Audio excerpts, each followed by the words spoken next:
오늘 설교 굉장히 중요합니다. 여러분들이 오늘 설교 들으시고 그렇지 그렇구나라고 고개를 끄덕일 수 있으면 제가 이렇게 약속드릴 수 있습니다. 그분은 성숙한 신자임에 틀림없습니다. 이제 이러면 여러분들 긴장해서 잘 듣겠죠. 자, 신앙을 바르게 가지고 있는가라는 제목으로 말씀의 은혜를 나누고자 합니다. 자, 여러분들은 우리 신앙의 가장 큰 약점이 무엇이라고 생각을 하십니까? 우리 신앙의 약점 말입니다. 기도합니다, 말씀 읽습니다, 전도합니다. 이거 제외하고요. 이거 제외하고 우리 신앙의 제일 큰 약점이 무엇이라고 생각합니까? 우리가 가지고 있는 믿음이라는 신앙은 너무 부수적인 데 초점이 찍혀 있는 것 같습니다. 쉽게 말하면 예수를 믿으면 잘 된다. 여기 이제 너무 많이 강하게 초점이 찍혀 있는 겁니다. 물론 예수 믿으면 잘 된다, 복 받는다, 이 복의 개념이 나쁜 것은 아닙니다. 성경은 많은 사례를 얘기하고 있고 약속도 있습니다. 분명히 예수를 믿으면 복 받습니다. 그건 사실입니다. 그러나 이건 성경이 말하는 것이지만 또 이 안에 우리가 반드시 놓치지 않아야 될 부분도 있다라는 겁니다. 자, 잘 들어보십시오. 우리는 내 눈에 보이고 내 손에 잡히고 감지할 수 있는 것에 너무 많이 치중된 세상을 살아가고 있습니다. 그래서 자신이 예수 믿고 받은 복을 실제로 설명하려면 내 예수 믿었더니 사업이 잘 됐어. 내가 집 샀거든. 그때부터 주가가 올랐어. 우리 아이 성적도 오르고 우리 가족 중에 누가 아팠는데 나았어. 이런 것으로 설명을 하려고 합니다. 이런 것은 눈에 보이죠. 감각할 수 있는 겁니다. 실감이 납니다. 그런데 보기에는 변한 것이 하나도 없는데 그 사람 예수 믿고 참 진정한 깊은 은혜와 평안을 누리고 있는 겁니다. 이건 설명이 안 되죠. 설명하면 상대방이 듣고 피식 웃고 지나갑니다. 그리고 재미없고 별 의미가 없는 얘기가 되어버리고 맙니다. 좀 물어볼게요. 여러분들이 큰 은혜 받았을 때, 큰 은혜 안에 있을 때, 그때 진정한 영적 평안을 누리고 있을 때 남들이 알아볼 수 있을 만큼 전달이 되던가요? 그렇지 않다는데 우리 신앙에 어려움이 있습니다. 보이는 것, 손에 잡히는 것, 감지할 수 있는 것, 이게 기독교 신앙의 핵심들을 흐리게도 만듭니다. 그게 전부가 아니라는 겁니다. 많은 신자들이 자신의 신앙의 목표를 전부 현실적 이익들에 달아매고 있습니다. 현실적 이익 말입니다. 내 삶의 현실에서 손해가 나면 하나님은 간 곳도 없어집니다. 그런데 내 삶의 현실에서 이익이 생기면 하나님은 갑자기 높이 오르시고 위대해지시는 겁니다. 위대하신 주, 위대되는 거죠. 하나님의 영광, 하나님의 나라, 하나님의 전능하심, 하나님의 영원하심, 이런 속성과 성품에는 상관없이 내가 잘 되고 안 되는 것을 기준으로 삼아서 하나님이 전능하셨다가 하나님이 전능하지 않으셨다가 하시는 겁니다. 이게 우리 신앙의 현주소 아닙니까? 여러분 어떻습니까? 여러분들 전혀 그렇지 않습니까? 예수님께서 이렇게 말씀하셨어요. 요한복음 6장 33절에 살리는 것은 영이다. 이게 성령을 얘기하는 거거든. 성령이다. 영이죠. 육은 무익하다. 내가 너희에게 이런 말은 영이다. 생명이다. 그래서 하나님 말씀, 성경은 영적인 게 맞습니다. 사도 바울도 고린도서 이렇게 말합니다. 영적인 일은 영적인 것으로 분별하느니라라고 얘기합니다. 영적인 일은 영적인 것으로 말입니다. 제가 누누이 말씀드린 것이 있습니다. 기독교가 이야기하는 것은 영적인 세계에 속한 것이라는 겁니다. 기독교가 얘기하는 건 영적인 것입니다. 우리가 세상에 나가서 하나님 복음을 전하다 보면 세상 사람들, 즉 불신자, 영적으로 죽고 있는 사람들과 얘기를 하게 되죠. 그때 어떻든가요? 대화가 막힙니다. 서로 얘기가 안 되는 겁니다. 일반적인 이야기는 할 만합니다. 그런데 내가 믿음으로 가지고 있는 영적인 부분에 들어가면 얘기가 엉켜버리죠. 서로 피하게 됩니다. 자, 이유는 간단합니다. 그쪽은 눈에 보이고 손에 잡히는 것밖에 없고 우리는 보이지 않는 것을 보고 있기 때문에 그렇습니다. 이 차이입니다, 여러분들. 초점이 틀리다 보니까 서로 얘기가 안 되는 겁니다.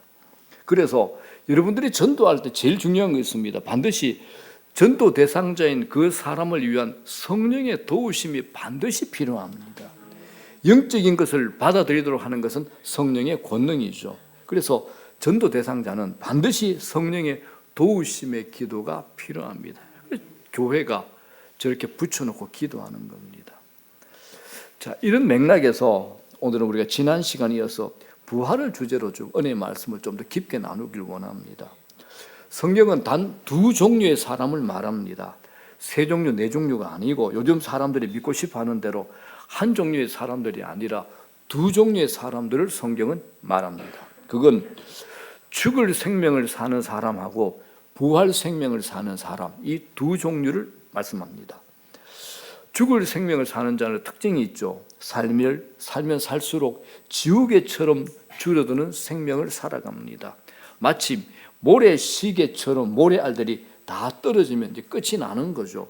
그에게는 시간이 흐르면 흐를수록 나이 들면 나이 들수록 소망이 줄어듭니다.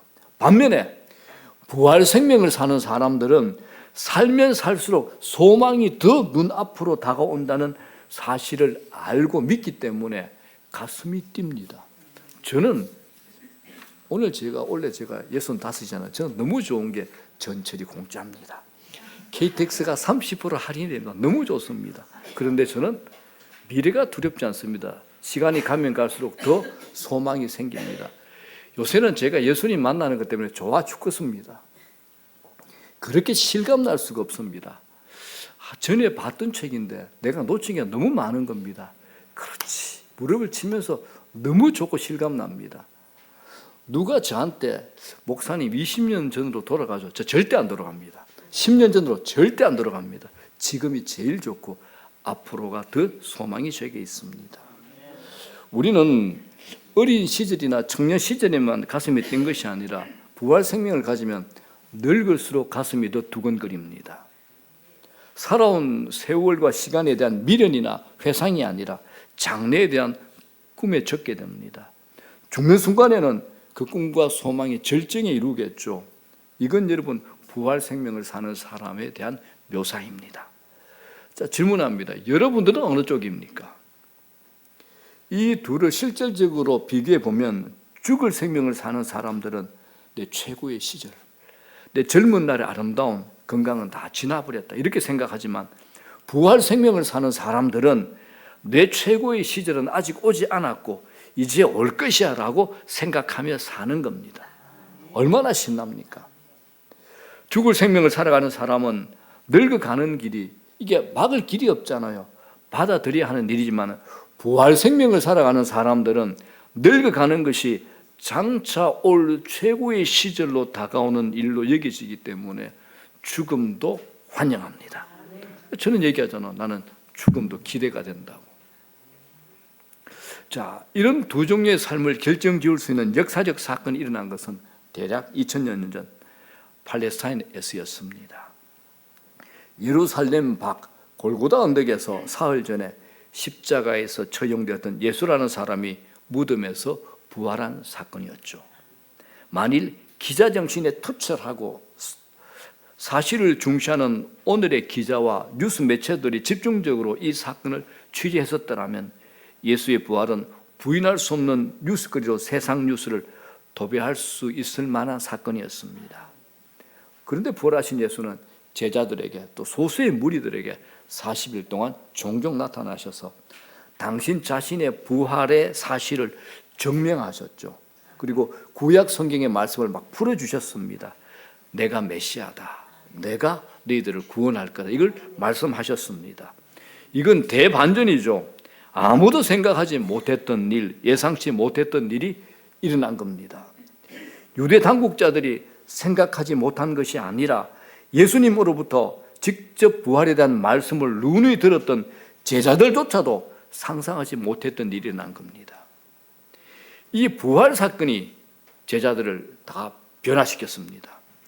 변화된 그들, 소수의 무리, 아주 소수의 무리, 팔레스타인 땅, 그 척박한 땅, 총구석에 배우지도 못한 소수의 무리에 의해서 예루살렘, 유대, 사마리아, 그리고 20년이 조금 지났을 즈음에 로마 제국, 당시에 전 세계를 평정하고 다스렸던 최강대국 로마 제국의 수도인 로마에까지 추종자들을, 예수 믿는 자들을 만들어낼 만큼 이 복음이 퍼져나가게 됩니다. 이것은 당시에 총과 칼로 이룬 혁명보다 더 강력했습니다. 역사 속에 어떤 이데올로기가 만들어낸 힘보다 더 능가하는 것이었습니다.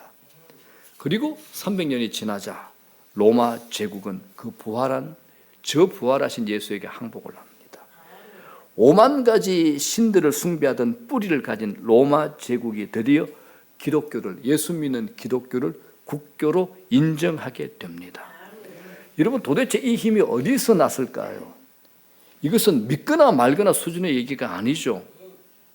예수 부활 사건이 죽을 생명을 살는 자들을 부활 생명을 사는 자들로 변화시켰기 때문에 가능한 얘기입니다. 이건 무시할 수 없는 산 역사죠. 산 역사. 이걸 누가 부인하겠습니까? 역사 속에 진행되었던 실제고 사실인데, 현실인데요. 자, 그럼 여러분, 도대체 예수의 부활 사건이 뭐길래 그렇다는 겁니까? 성경에 예수님의 부활을 보는 하나의 중요한 시각이 있습니다. 하나님께서 예수님을 죽은 자 가운데서 살리신 이 부활 사건은 예수님이 평소에 가르치고 말씀하셨던 모든 말씀이 다 옳다는 것이고, 그 말씀대로 자기 백성의 죄를 대속하기 위하여 십자가에 죽으셨던 그 일에 대해서 하나님께서 승인하셨다, 결재하셨다, 이 의미입니다. 그래서 부활에 대한 책을 쓴 샘 알버리는 이렇게 표현을 합니다. 예수 그리스도의 부활은 하나님께서 우리의 구원을 승인해 주신 사건이다. 우리의 구원을 승인해 주신 사건입니다. 예수님의 부활로 우리의 죄값은 다 치루어졌습니다. 그리고 구원받았다는 겁니다. 그래서 부활은 뭡니까? 하나님의 사인입니다. 서명입니다. 하나님께서 우리의 구원 문서에 서명하심으로써 모든 계약, 효력을 발생하는 겁니다. 십자가에서 죽으신 일이 우리의 구원을 위한 일이었다는 사실을 하나님께서 예수 그리스도를 죽은 자 가운데서 살리심으로 확정하신 겁니다. 이게 예수 부활의 진정한 의미입니다. 그래서 여러분 어떻게 다는 겁니까? 그래서 어떻다는 겁니까? 그래서 죽을 생명을 살던 자들이 부활 생명을 살도록 180도 바뀌어버린 겁니다. 예수님의 제자들인 사도들이 바로 그 증거들이 됩니다. 우리가 알다시피 제자들이 어떤 놈들입니까? 예수님께서 십자가에 달리실 때 다 도망친 놈들입니다. 각오와 의욕은 충만했죠. 그런데 그 각오만큼 삶을 살아낼 만한 실력이 그들에겐 없었습니다. 그런데 그들이 예수님 부활에 의해서 변했습니다. 믿어지지 않는 변화가 일어난 거죠. 자, 이제 이런 일들을 설명하는 본문의 실제적인 현장에 한번 들어가 봅시다. 오늘 읽었던 본문의 배경이 이렇습니다. 예수님은 한 가정, 이 한 가정과 지극히 각별한 사이였습니다. 이 가정은 오빠 나사로, 여동생 둘이가 있는데 마리아, 마르다, 이렇게 세 식구가 살고 있는 가정이었습니다. 그런데 안타깝게도 이 가정의 가장인 오빠 나사로가 심한 중병에 걸리게 되었습니다. 이때 이제 여동생들은 예수님을 아니까 사람을 보내어 예수님을 오게 하십니다. 그런데 예수님은 이 나사로가 아프다는 소식을 듣고서도 바로 오신 게 아니라 이틀을 더 머뭅니다. 그 자리에서. 그런데 이 나사로가 죽은 뒤에 무덤에 갇히고 나흘이 되었어야 도착을 하시는 겁니다. 여러분, 팔레스타인 지방은 더운 지방이잖아요. 그래서 그 지방에서 죽은 지 나흘이 되었다는 것은 시체로부터 썩은 냄새, 심한 악취가 났다는 거죠. 이거는 뭐 어떻게 하겠습니까? 자, 이런 얘기가 구약 성경에 아주 상징적으로 나온 곳이 또 있습니다. 구약 성경에 에스겔서 37장에 나옵니다. 하나님께서 선지자 에스겔에게 환상을 체험하게 하신 현장입니다. 현장에 한번 들어가 봅시다. 자, 1절 뭐라 그럽니까? 여호와께서 권능으로 내게 임재하시고 그가 영으로 나를 데리고 가서 골짜기 가운데 두셨는데 거기 뼈가 가득하더라. 다 죽은 시체들이죠. 뼈밖에 없죠, 그죠? 성령이 에스겔을 환상 중에 꼴짜기로 데려갔는데 뭐밖에 없습니까? 사람의 뼈밖에 없습니다. 자, 2절 다 같이 시작. 나를 그 뼈 사방으로 지나가게 하시기로 본즉 그 골짜기 지면에 뼈가 심이 많고 아주 말랐더라. 4절 시작. 또 내게 이르시되 너는 이 모든 뼈에게 대언하여 이르기를 너희 마른 뼈들아 여호와의 말씀을 들을지어다. 그러나 그 속에 생기는 없더라. 너희 마른 뼈들은 여호와의 말씀을 들으라라고 선포하라는 명령을 이 에스겔이 받은 겁니다. 자, 여기 있는 뼈들이 어떻습니까? 좀 전에 뼈들은 나사로보다 더 심하지요. 몸의 살은 하나도 남아있지 않고 뼈만 남아있습니다. 그 뼈들도 다 흩어져 버린 상태입니다. 하지만 그 속에는 생명은 없는 겁니다. 자, 근데 이게 끝이 아닙니다. 이걸 살리는 것이 나옵니다. 7절 시작. 이에 내가 명령을 따라 대언하니 대언할 때 소리가 나고 움직이며 이 뼈 저 뼈가 들어맞아 뼈들이 서로 연결되더라. 8절 시작. 내가 또 보니 그 뼈에 힘줄이 생기고 살이 오르며 그 위에 가죽이 덮이나 그 속에 생기는 없더라. 뼈와 뼈들이 접합이 되고 힘줄이 생기고 살이 생깁니다. 여러분들 성경 읽으셨을 때 난생 처음 보는 것처럼 이렇게 읽으시면 곤란합니다. 분명히 읽으셨을 텐데, 그렇죠? 자, 그런데 여러분들, 자, 뼈는 접합이 됐어요. 힘줄이 생기고 살이 붙었어요. 자, 이러면 사람이 살아납니까? 안 살아나죠. 이 죽었던 시체들이 살아나는 데서 가장 핵심이 되는 존재할 수 있는 생명의 근거가 뭡니까? 8절의 말씀대로 생기입니다. 생기. 자, 9절 볼게요. 다 같이 시작. 또 내게 이르시되 인자야 너는 생기를 향하여 대언하라. 생기에게 대언하여 이르기를 주 여호와께서 이같이 말씀하시기를 생기야 사방에서부터 와서 이 죽음을 당한 자에게 불어서 살아나게 하라 하셨다 하라. 자, 10절 시작. 이에 내가 그 명령대로 대언하였더니 생기가 그들에게 들어가매 그들이 곧 살아나서 일어나 서는데 극히 큰 군대가 되더라. 아멘. 생기가 그들에게 들어가매. 자, 이 이야기는 참으로 중요한 말을 하고 있습니다. 성경이 말하는 인간은 물질이 아니라는 겁니다. 우린 물질이 아닙니다. 뼈가 있고 살이 있고 힘줄이 있습니다. 물론 이것은 물질입니다. 그러나 그것이 인간 생명의 자리는 아니라는 것입니다. 뼈와 살, 힘줄이 인간의 일부이긴 하지만 가장 중요한 게 뭡니까? 생기입니다. 영혼이라는 겁니다. 영혼이 살아있지 않는 한 그는 시체입니다. 다시 우리가 이제 아까 그 현장으로 갑니다. 나사로가 죽은 지 나흘이 지난 현장으로 한번 가볼게요. 죽은 지 나흘이 지난 후에 예수님이 오셔서 그 여동생들하고 대화를 나누죠. 그리고 예수님께서 나사로의 무덤 앞에서 이렇게 외칩니다. 43절 다 같이 시작. 큰 소리로 나사로야 나오라 부르시니 그랬더니 나사로를 붙잡고 있던 죽음, 즉 사망이 이 나사로를 놓아줄 수밖에 없었고 죽었던 나사로라는 한 영혼이 새로 탄생해서 나오는 겁니다. 우리가 예수 믿을 때 거듭난다 하는데 이 표현을 쓰는 이유가 여기에 있습니다. 거듭남이 뭐냐? 새로운 창조입니다. 죽은 나사로를 살리는 것은 여러분 고치는 건 아닙니다. 수술하는 것 아닙니다. 수술하는 것도 아니고 리모델링하는 것도 아닙니다. 뭡니까? 새 창조입니다. 새 창조입니다. 우리가 예수를 믿는다는 것은 예수께서 우리를 어떻게 하셨다는 겁니까? 죄로 죽었던 우리들을 당신이 살려내어서 새로 만드시는 겁니다. 우리를 새로 만든 겁니다. 우리를 수술한 것도 아니고 우리를 고친 것도 아니고 우리를 리모델링한 것도 아니고 새로 만든 겁니다. 우리는 다 새 사람입니다. 제가 증명해 볼게요. 자, 고린도후서 5장 17절에 뭐라 그럽니까? 시작. 누구든지 그리스도 안에 있으면 새로운 피조물이라. 새로운 피조물입니다. 우리는 새로운 창조물들입니다. 우리는 옛날과 같은 사람이 아닙니다. 우리는 하나님의 자녀라는 신분으로 달라진 사람입니다. 그래서 여러분, 우리가 하나님의 자녀로 가지게 된 약속과 누릴 수 있는 것, 그리고 권세는 우리가 알고 있는 것보다 어마어마하게 더 많습니다. 우리가 못 믿어서 그렇죠. 어마어마하게 더 많습니다. 그래서 우리는 초점을 다시 맞춰야 됩니다.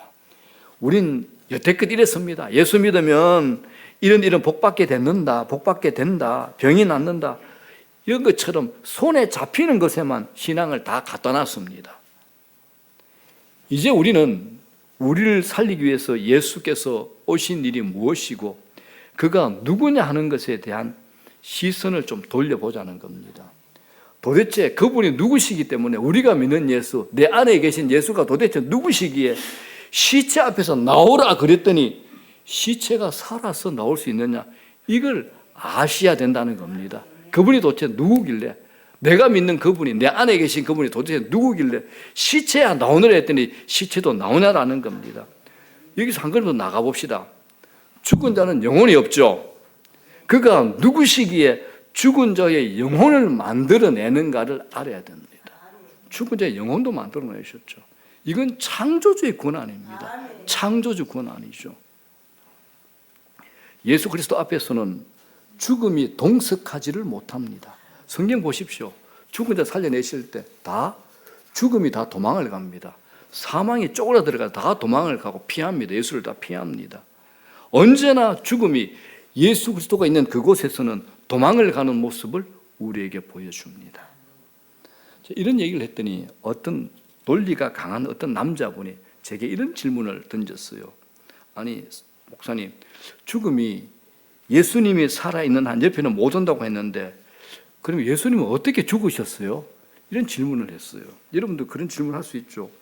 죽음과 예수님은 같이 있을 수 없는데 왜 죽음이 예수님에게 찾아왔는가라는 질문입니다. 예리한 질문이죠. 여러분 생각은 어떠세요? 성경은 아주 간단하게 그리고 분명하고 선명하게 대답을 줍니다. 자, 예수님 어떻게 죽으셨는가? 요한복음 19장 30절 시작. 예수께서 신 포도주를 받으신 후에 이르시되 다 이루었다 하시고 머리를 숙이니 영혼이 떠나가시니라. 중요한 거, 머리를 숙이니 영혼이 떠나가시니라. 물어볼게요. 머리가 꺾어지면 죽습니까? 아니면 죽어야 머리가 꺾어집니까?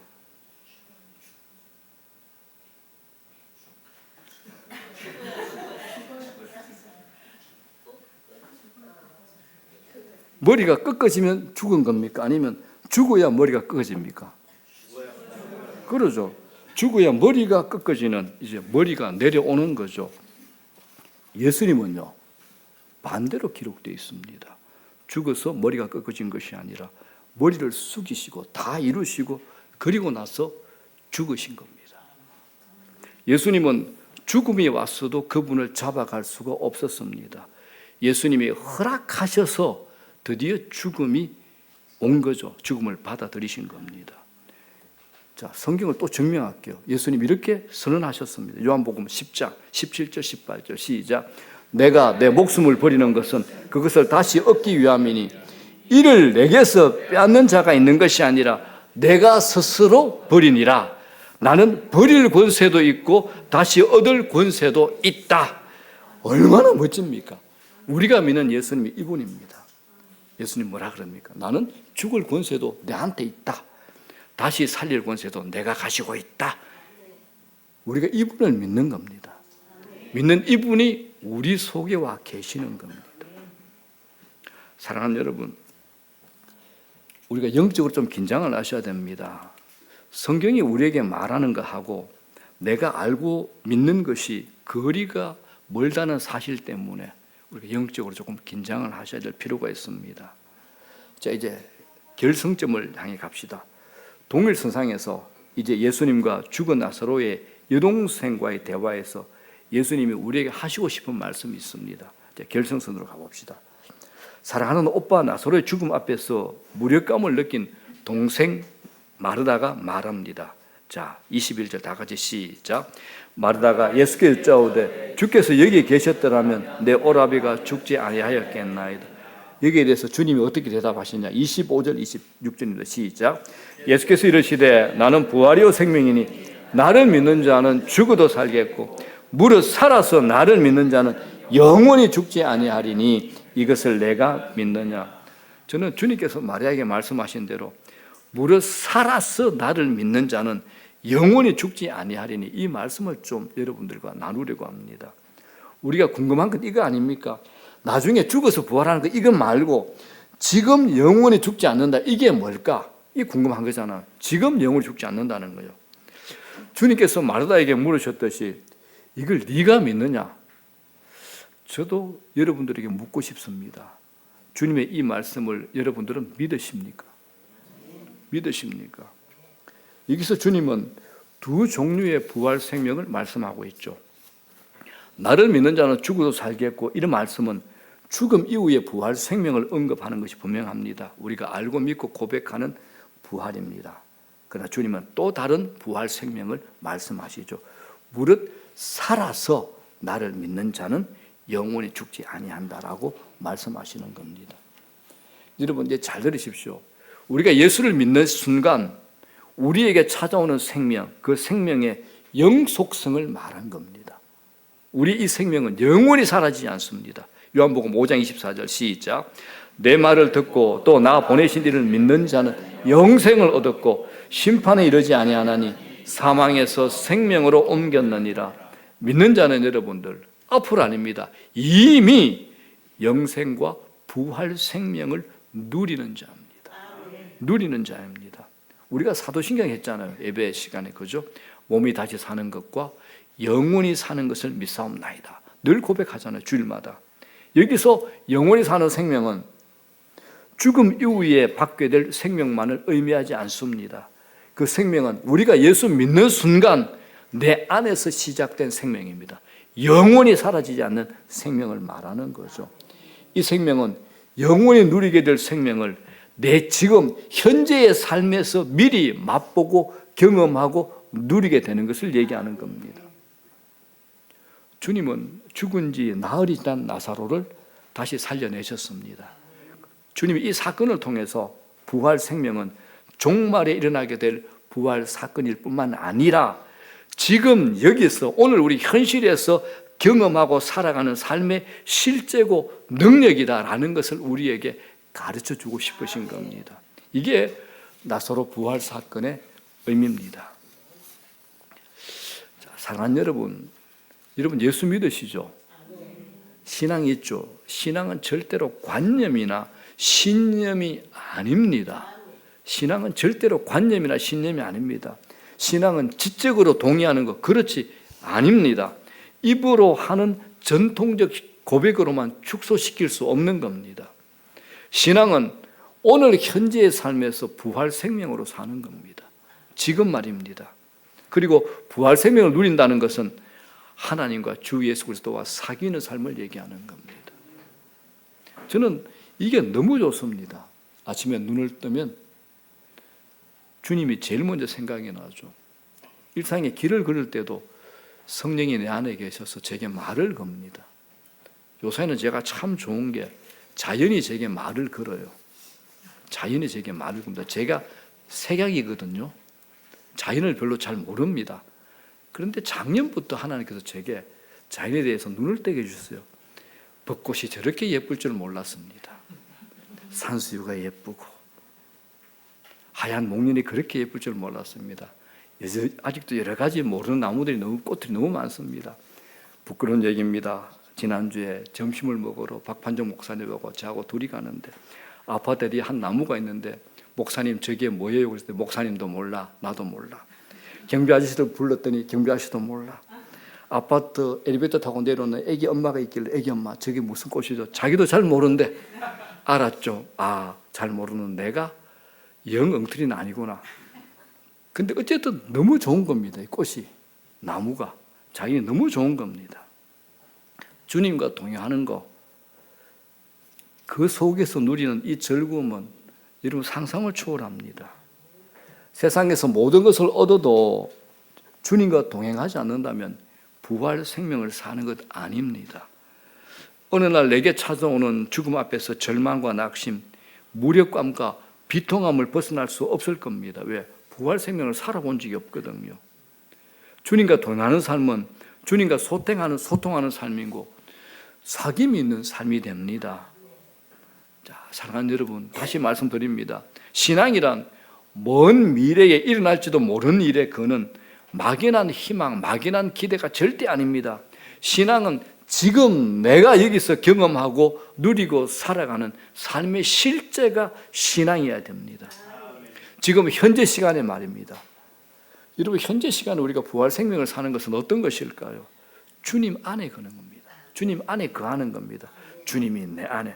그래서 현실이잖아요. 저는 이렇게 봅니다. 제가 여러분 보고 있잖아요. 그죠? 이게 현실과 사실입니다. 우리 주님이 지금 이 자리에서 예배를 받으신다. 이게 더 현실이고 더 실제라는 것을 저는 믿습니다. 이럴 때 내 삶의 주인이 바뀝니다. 내 삶의 목적도 바뀌죠. 나를 위해서 사는 내가 아니라 주님을 위해 살고 주님을 위해 죽는 내가 되는 겁니다. 그래서 주님의 말씀에 귀를 기울이죠. 순종하지 못하는 것에 대해서 회개를 하게 됩니다. 이제 순종으로 바뀌는 겁니다. 그리고 내 감정, 내 상태, 내 삶, 내 계획을 전부 주님께 다 일일이 말씀을 드립니다. 삶의 모든 환경 속에서 가지게 되는 아주 다양한 감정들을 하나님께 다 올려드립니다. 하나님, 제가 지금 조금 우울해질라 그래요. 내 마음이 불편해질라 그러는데요. 내 마음의 감정의 질서가 좀 어긋나는 것도 다 일일이 말씀드립니다. 그러면서 내가 느끼게 됩니다. 내가 하나님을 즐거워할 때 내가 가장 행복하다는 사실을 누리게 됩니다. 그리고 그 행복을 내 삶의 한가운데서도 맛보아 알기 시작하는 겁니다. 제가 우울질 기질이 좀 있거든요. 저는 옷에 겉으로는 막 웃고는 못 다니는데 늘 기쁩니다. 항상 제가 많이 기쁩니다. 참 좋습니다. 나를 지배하는 정서가 바뀐 거죠. 하늘의 기쁨이 뭔가 좀 알고 누리게 된 겁니다. 자, 비록 이 세상을 사는 사람이 다 똑같아 보일지라도 믿는 자들은 질적으로 다른 생명을 가지고 사는 자들입니다. 우리가 그런 자들입니다. 자, 이제 말씀을 정리합니다. 자, 이제 마지막 질문으로 말씀을 좀 정리하고자 합니다. 여기까지 이야기가 어느 정도 공감이 되고 체험된 여러분들의 이야기입니까? 아니면 전혀 다른 세상의 남 얘기 같습니까? 인생 중에 경험하게 되는 절망스러운 상황, 삶의 소망이 끊어져 버린 상황이 닥치면 여러분 어떻게 될까요? 그런 자리라도 부활을 믿고 부활 생명을 사는 사람은 회피하거나 숨지 않습니다. 좌절하거나 두려워하지 않습니다. 별로 흔들리지 않고 자기 길을 걸으며 소망을 붙들고 자기 일을 차근차근 해나가면서 완수할 겁니다. 약할지라도 자기 삶에 뿌리를 내리고 잘 살아갈 겁니다. 자, 사랑하는 여러분, 부활 생명을 사십시오. 그리고 부활의 능력을 체험하십시오. 마지막에 부활의 영광을 입는 저와 여러분 되시기를 주의 이름으로 축원합니다.